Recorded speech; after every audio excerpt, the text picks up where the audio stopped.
On this occasion, I will present a topic entitled speech. Speech is the skill of speaking in public to convey ideas, concepts, information, or invitations in a structured and clear manner.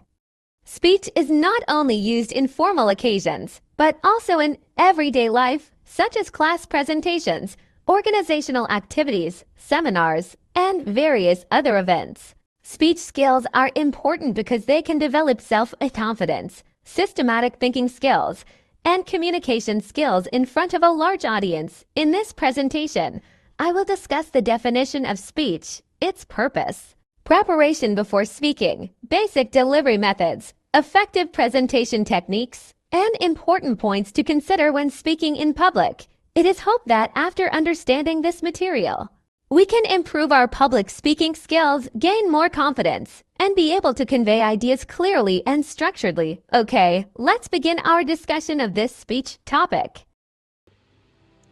Assalamualaikum warahmatullahi wabarakatuh. Hello everyone, my name is Dina Fitria with MPM 2541206 majoring in accounting. Pada kesempatan kali ini saya akan menjelaskan tentang speech, mulai dari pengertian, tujuan, persiapan yang harus kita lakukan ketika ingin berbicara di depan umum, metode dasar dalam menyampaikan speech, cara penyajiannya yang baik, hingga hal-hal penting lainnya yang perlu diperhatikan saat ingin berbicara di depan umum. Kalian tahu nggak apa sih speech itu? Jadi, speech merupakan suatu kegiatan berbicara di depan umum yang dilakukan secara sadar, terencana, dan memiliki tujuan tertentu untuk menyampaikan ide, gagasan, informasi, maupun ajakan kepada audiens. Speech bukan hanya sekadar bicara di depan umum saja, tetapi merupakan bentuk komunikasi yang menuntut kemampuan berpikir, menyusun bahasa, serta menyampaikan pesan secara efektif dan sistematis. Dalam prakteknya, speech dapat dilakukan dalam berbagai situasi, baik formal seperti upacara, seminar, dan rapat resmi, maupun non-formal seperti kegiatan organisasi, presentasi di kelas, atau acara sosial.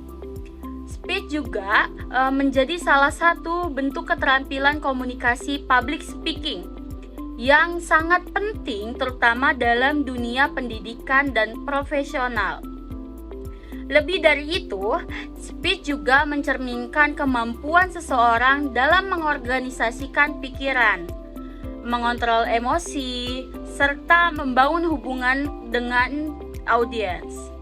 Oleh karena itu, speech tidak hanya dinilai dari isinya saja, tetapi juga dari cara menyampaikan informasi tersebut. Speech juga memiliki tujuan nih teman-teman. Tujuan speech sangat beragam tergantung pada konteks isi dan situasi dalam penyampaiannya. Secara umum, tujuan speech meliputi yang pertama memberikan informasi. Speech bertujuan menyampaikan informasi yang jelas, akurat, dan mudah dipahami oleh audiens. Misalnya, speech tentang pendidikan, kesehatan, atau perkembangan teknologi. Yang kedua, mempengaruhi atau meyakini, atau kata lain persuasif. Dalam jenis ini, pembicara berusaha mempengaruhi pola pikir, sikap, atau tindakan audiens agar sesuai dengan pesan yang disampaikan. Biasanya digunakan dalam kampanye, motivasi, atau ajakan sosial. Yang ketiga, menghibur atau rekreatif. Speech juga bisa bertujuan menghibur, misalnya dalam acara perpisahan atau perayaan. Pembicara menggunakan humor, cerita, atau gaya yang santai agar audiens merasa nyaman. Yang keempat, menginspirasi dan memotivasi. Banyak speech yang bertujuan membangkitkan semangat, memberikan dorongan, serta menginspirasi audiens untuk menjadi yang lebih baik. Nah, yang terakhir nih teman-teman, mengedukasi. Speech juga berfungsi sebagai sarana pendidikan, yaitu memberikan wawasan dan pemahaman baru kepada audiens mengenai suatu topik tersebut. Tujuan-tujuan ini seringkali berkaitan dan dapat muncul bersamaan dalam satu speech. Speech juga memiliki beberapa persiapan nih teman-teman. Persiapan merupakan tahap yang sangat penting dalam speech karena menentukan keberhasilan menyampaikan pesan. Semakin matang persiapan, semakin baik hasil speech yang disampaikan nantinya. Tahap ini meliputi yang pertama, menentukan topik yang tepat. Topik harus relevan, menarik, dan sesuai dengan kebutuhan audiens. Topik yang baik akan memudahkan pembicara dalam mengembangkan isi speech. Yang kedua, mengumpulkan informasi dan referensi. Pembicara perlu mencari data, fakta, contoh nyata, atau pendapat para ahli untuk memperkuat isi pidato sehingga lebih meyakinkan. Yang ketiga, menyusun kerangka pidato. Kerangka membantu pembicara menyusun alur yang sistematis mulai dari pembukaan, isi hingga penutup. Yang keempat, menyesuaikan dengan audiens. Penting untuk memahami siapa audiensnya, seperti usianya, latar belakang pendidikannya, dan minat mereka agar bahasa yang digunakan sesuai. Yang kelima, latihan secara berulang. Ini sangat penting sekali teman-teman. Latihan membantu meningkatkan kelancaran, memperbaiki intonasi, serta mengurangi rasa gugup kita. Yang keenam, mempersiapkan mental dan kepercayaan diri. Ini sangat penting banget nih teman-teman. Selain materi, kesiapan mental juga sangat penting agar pembicara tidak gugup saat menampilkan pidato di depan umum. Nah, yang terakhir, menyiapkan media pendukung teman-teman.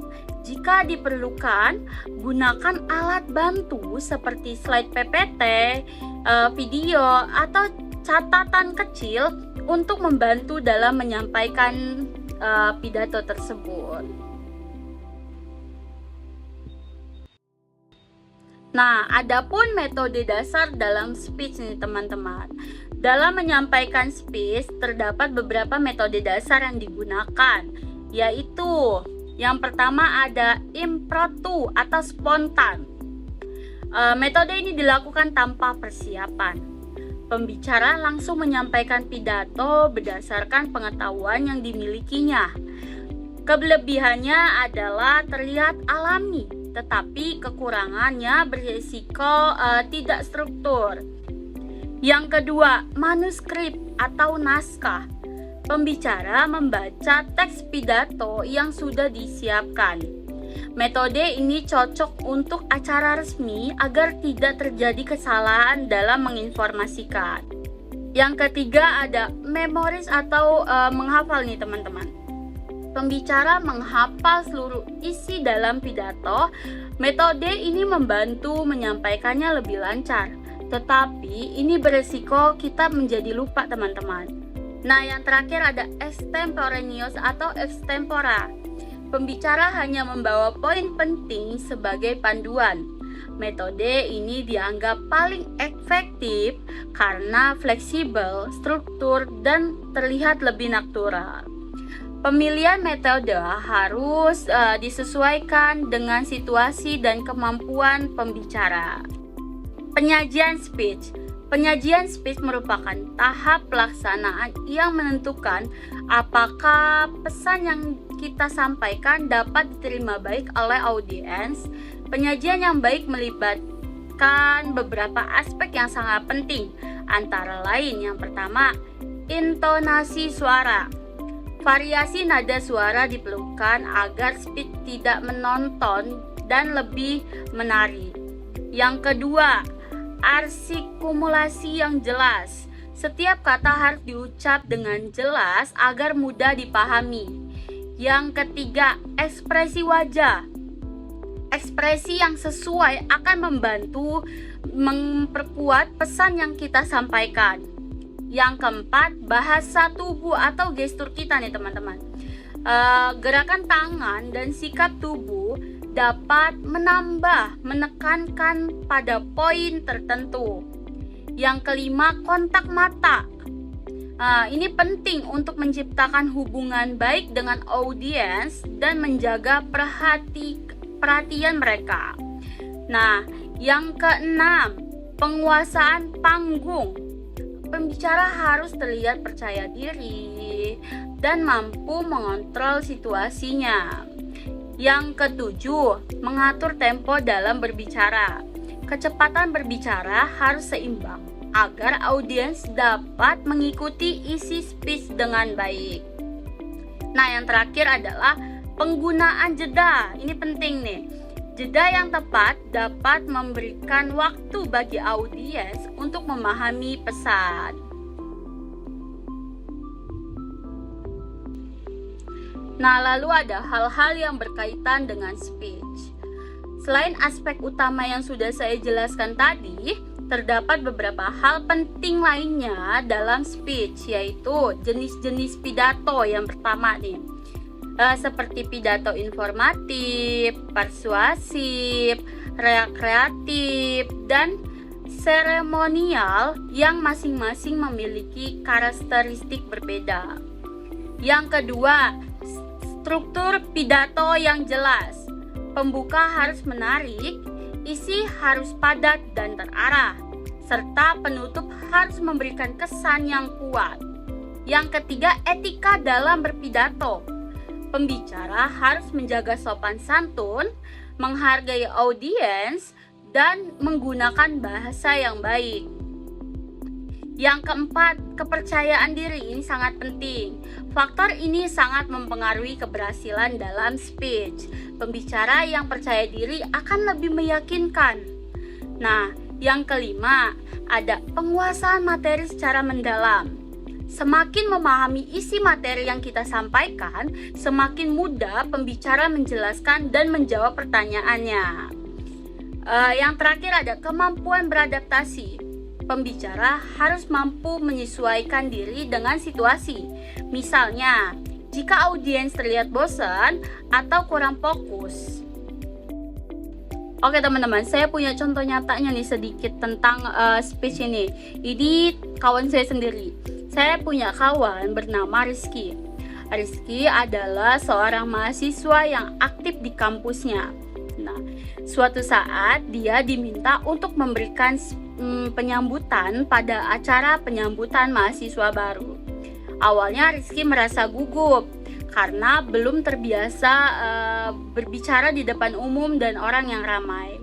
Namun dia melakukan persiapannya dengan baik, seperti menulis poin-poin penting yang ingin dia sampaikan, berlatih setiap hari, dan mempelajari topik tentang manfaat organisasi.